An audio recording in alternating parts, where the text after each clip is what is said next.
Learners, welcome back to learn English by Tabassum and this is Tabassum here.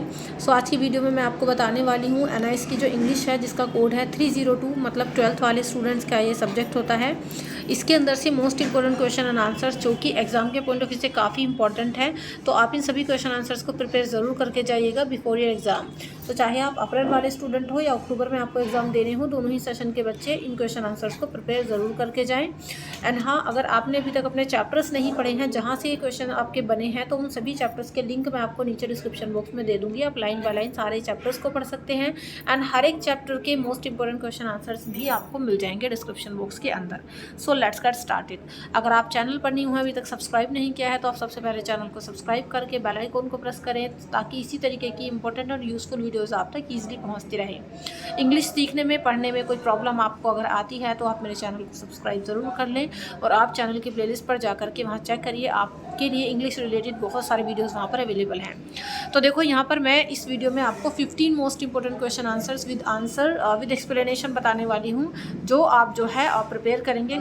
Just 15, ठीक है, not 150। तो 15 question answers हम यहाँ पर प्रिपेयर करेंगे जो एग्जाम के पॉइंट ऑफ व्यू को ध्यान में रखकर ही बनाए गए हैं और मल्टीपल टाइम आप लोग के रिपीटेड हैं। पहला क्वेश्चन है, what irritated the doctor about the man. Chapter का जो नेम है वो है अ केस ऑफ सस्पिशन। हर एक चैप्टर में एग्जाम में भी आपको जो है चैप्टर का नेम गिवन होता है, हर एक क्वेश्चन में चैप्टर का नेम आपको गिवन होता है ब्रैकेट में। तो डॉक्टर को उस आदमी की कौन सी बात ज़्यादा इरिटेट की, मतलब किस बात से डॉक्टर ज़्यादा इरिटेट हो गया उस आदमी से।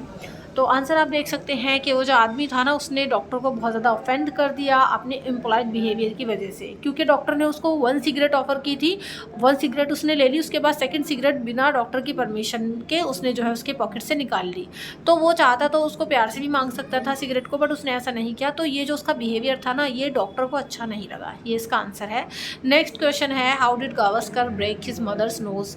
तो गावस्कर जो थे, सुनील गावस्कर, उन्होंने अपनी मदर की नोज कैसे तोड़ दी। तो ये चैप्टर का नेम है माय फर्स्ट स्टेप्स, ठीक है। नहीं देखा है तो इसको भी देख लेना, लिंक डिस्क्रिप्शन बॉक्स में है, स्टोरी भी मिल जाएगी एंड इंपॉर्टेंट क्वेश्चन आंसर्स भी। और यहाँ पर है कि गावस्कर ने देखो अपनी मदर की नोज कैसे ब्रेक की। तो उन्होंने अपनी बॉल को जो है इतना ज़ोर से हिट किया कि उनकी मदर की नाक पर वो जा लगी। तो गावस्कर जो है क्या करते थे, अपनी मदर के साथ अपने घर की गैलरी में ही क्रिकेट की प्रैक्टिस किया करते थे। तो वो डेली मैचेस खेला करते थे अपनी मदर के साथ, और उसी प्रैक्टिस के दौरान जो है उनकी बॉल इतना ज़ोर से हिट हुई कि उनकी मदर की नोज पर जा लगी और उससे ब्लीडिंग स्टार्ट हो गई। थर्ड क्वेश्चन है, what kind of life did the writer's grandfather leave when he was a small boy. तो जब राइटर के ग्रैंडफादर बच्चे थे, मतलब राइटर के ग्रैंडफादर के बचपन में वो अपनी लाइफ को किस तरीके से जिया करते थे, है ना। What was considered important those days, और उन दिनों क्या चीज़ महत्वपूर्ण हुआ करती थी। ये चैप्टर का नेम है फादर डियर फादर, वहाँ से लिया गया है। आंसर है कि राइटर के जो ग्रैंडफादर थे उन्होंने एक केयर फ्री लाइफ जी थी, ब्यूटीफुल बचपन था उनका, क्योंकि उन दिनों में ज़िंदगी को जीना और एक्सपीरियंस करना वो ज़्यादा इंपॉर्टेंट था। आज का दौर थोड़ा अलग है, उस दिनों पर लाइफ को जीना मैटर करता था कि हम कैसे जी रहे हैं और एक्सपीरियंस कर रहे हैं, ठीक है। अपने बचपन में जो दादाजी थे ना, वो जो है फ्रूट्स वगैरह तोड़ा करते थे, अपने बगीचों बागानों से जा कर के गुआवास लिया करते थे, वहाँ से मैंगोज़ लिया करते थे, है ना। तो ये उनका लाइफ को जीने का तरीका था। नेक्स्ट क्वेश्चन है, what is the difference in the behaviour of the writer's grand mother and mother in father dear father chapter, ठीक है। तो जो राइटर हैं, देखो सेम चैप्टर के ही हैं दोनों क्वेश्चन, ये वाला भी और ये वाला भी।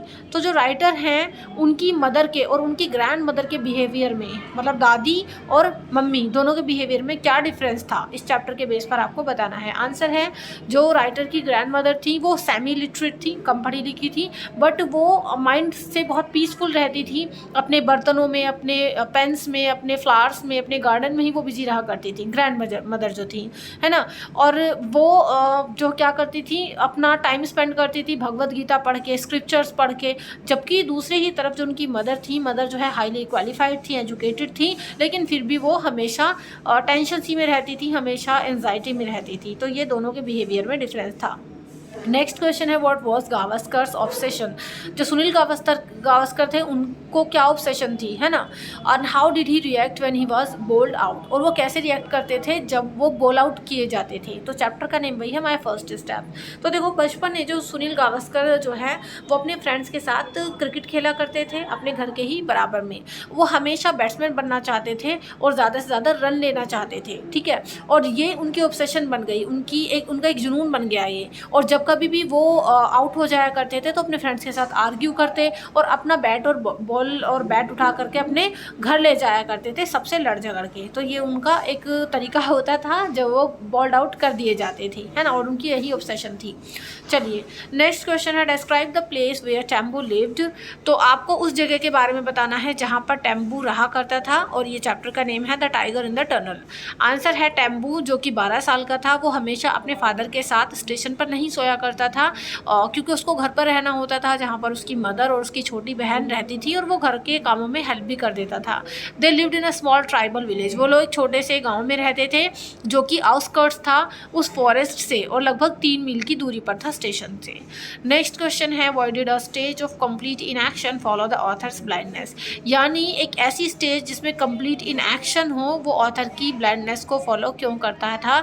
तो इस चैप्टर का नेम है my son will not a beggar be. Answer है कि एक ऐसी स्टेज जहाँ पर कोई एक्शन ना हो, इनएक्शन हो सब कुछ, है ना, तो वो ऑथर की ब्लाइंडनेस को फॉलो करता था। In part this was due to the immediate shock of illness, और उनको जो ब्लाइंडनेस आई थी वो इमीडिएट आई थी, किस वजह से, बीमारी की वजह से। लेकिन इससे भी ज़्यादा इम्पोर्टेंट ये था कि उनको बहुत जो है सिचुएशन डिफ़िकल्ट फेस करनी पड़ती थी, और इसके अलावा लोगों से इग्नोरेंस भी उनको मिलती थी, ठीक है। और जो एक बच्चे के प्रति लोग कभी कभी हो जाते हैं, मतलब इग्नोर कर देते हैं, वैसा ही वो फील करते थे। Since the only blind person my parents saw were beggars. और ऑथर कहते हैं कि मेरे माँ बाप ने भी अब से पहले जो बेगर जो मतलब ब्लाइंड पीपल देखे थे वो केवल बेगर्स की फॉर्म में देखे थे कि हाँ अगर लोग अंधे होते हैं तो वो भिखारी किसी न किसी रूप में बन जाते हैं, तो भिखारी ही उन्होंने अंधे देखे थे। तो ये इस चैप्टर में था। नेक्स्ट क्वेश्चन है, if Nana Kaka had not notice the hole on his ear where would Gavaskar be living. Chapter का नाम वही है। देखो इस चैप्टर से मल्टीपल टाइम क्वेश्चंस आपके आते हैं। माय फर्स्ट स्टेप से जो चैप्टर है इसमें से क्वेश्चन किया जा रहा है कि अगर नन काका मेरे कान के बराबर, मतलब मेरे कान के लोब पर जो होल था उसको नोटिस नहीं करते तो जो गावस्कर थे, सुनील गावस्कर, वो आज अपनी ज़िंदगी कहाँ जी रहे होते, है ना। क्योंकि सुनील गावस्कर करके जो है ईयर लोब पर एक होल था जिसकी वजह से उनकी आइडेंटिफिकेशन हो सकी। अगर नहीं होता तो वो कहीं और ही होते, है ना। आंसर देख लेते हैं। तो अगर ऐसा होता तो सुनील गावस्कर एक फिशरमैन के घर पर अपनी ज़िंदगी जी रहे होते हैं नियर द वेस्ट कोस्ट, है ना। और वो ये भी बताते हैं कि अगर नन काका नहीं होते तो वो और उनके कान के उस होल को ऑब्जर्व नहीं करते, नहीं नोटिस करते, तो आज वो एक फिशरमैन की लाइफ जी रहे होते नियर द वेस्ट कोस्ट। और वो जो लड़का था वो उनकी जगह, वो जो बच्चा था वो उनकी जगह सुनील गावस्कर की ज़िंदगी जी रहा होता। और वो कहते हैं कि मैं फिशरमैन बन के ऐसे ही वेस्ट कोस्ट पर जो है घूमता फिरा करता, है ना, ऐसा हुआ करता। चलिए, if you need PDF of this video, so PDF के लिए आप हमारे टेलीग्राम चैनल को ज्वाइन कर सकते हैं जिसका लिंक नीचे डिस्क्रिप्शन बॉक्स में दिया गया है। ये पीडीएफ मैं वहाँ पर शेयर कर दूंगी।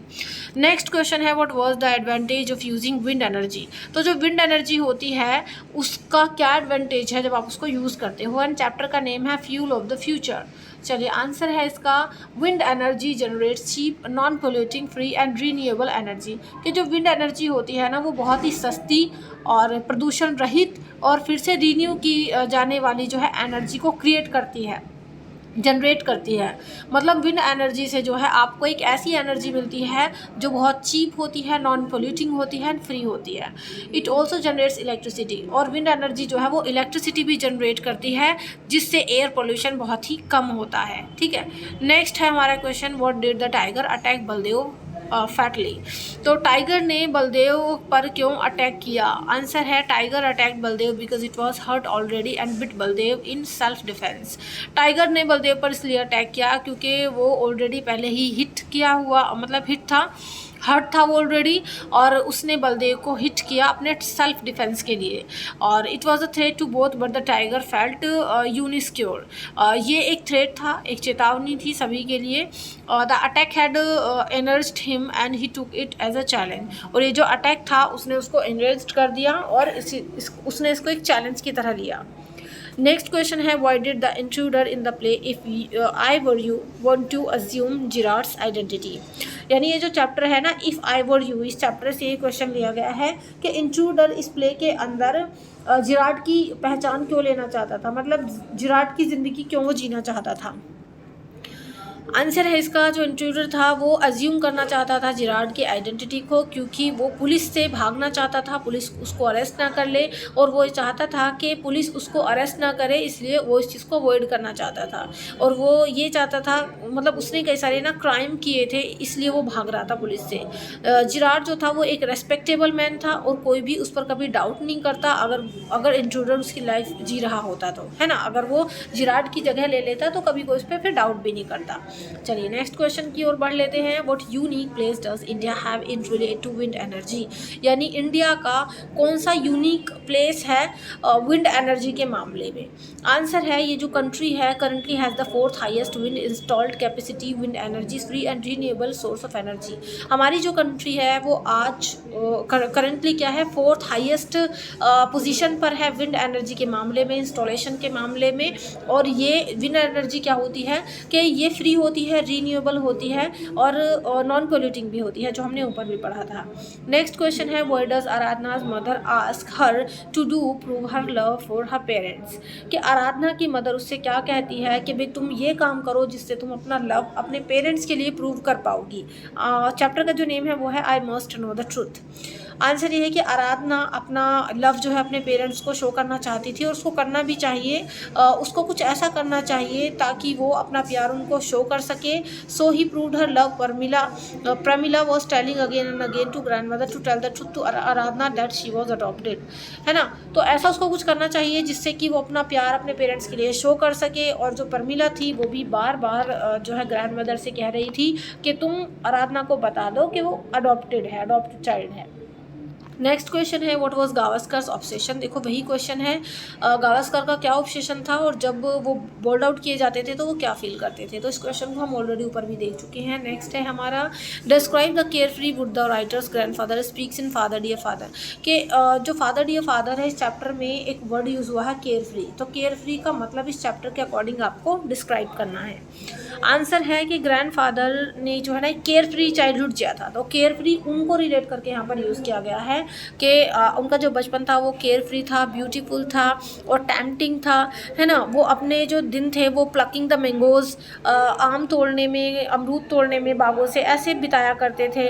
इसके अलावा वो पिकनिक्स पर भी जाया करते थे अपने फ्रेंड्स के साथ, जहाँ पर वो खुद टेस्टी फूड बनाया करते थे सब लोग मिलके। तो इस तरीके से उनका जो बचपन था वो केयर फ्री था, और ये वर्ड उसी को डिनोट यहाँ पर करता है। सो स्टूडेंट्स, आई होप आपने ये 15 क्वेश्चन आंसर देख लिए होंगे। इनको आप ज़रूर प्रिपेयर करके जाइए before your exam. And if you need PDF of this video, so you can also join my Telegram channel, which link is in the description box. And for all upcoming videos, do subscribe my Learn English by Tabassum channel, and do like, share, comment, subscribe also. इसके अलावा अगर आपके पास other subjects हैं तो उनके लिए आप मेरे दूसरे चैनल को विजिट कर सकते हो, which name is pi study circle. Pi study circle channel का लिंक भी आपको डिस्क्रिप्शन बॉक्स में मिल जाएगा, ठीक है। वहाँ पर आपको सारी अपडेट्स, इंपॉर्टेंट क्वेश्चन आंसर जो आपके अलग अलग सब्जेक्ट्स होते हैं वो सारी चीज़ें मिल जाती हैं। और पाई स्टडी सर्कल का अपना ऐप भी है जहाँ पर आपको solve assignment, solve practical, different subjects, और इसके अलावा important question answers, previous year question answers, उनके सॉल्यूशन, ये सारी चीज़ें मिल जाती हैं। तो आप इस ऐप को भी ज़रूर विजिट करना, इसको अपने फ़ोन में इंस्टॉल करके रखना, और इसका लिंक भी डिस्क्रिप्शन बॉक्स में दिया गया है। तो चलिए, इसके अलावा इंग्लिश का पेपर कैसा आएगा, इंग्लिश के इंपॉर्टेंट पैराग्राफ्स, इंपॉर्टेंट लेटर्स, ये सारी वीडियोज़ के लिंक भी मैं आपको नीचे डिस्क्रिप्शन बॉक्स में दे दूँगी, तो आप उनकी प्रिपरेशन भी कर सकते हैं। So do like, share, comment, subscribe. See you in the next video. Till then be a learner and learn English. Thank you and goodbye.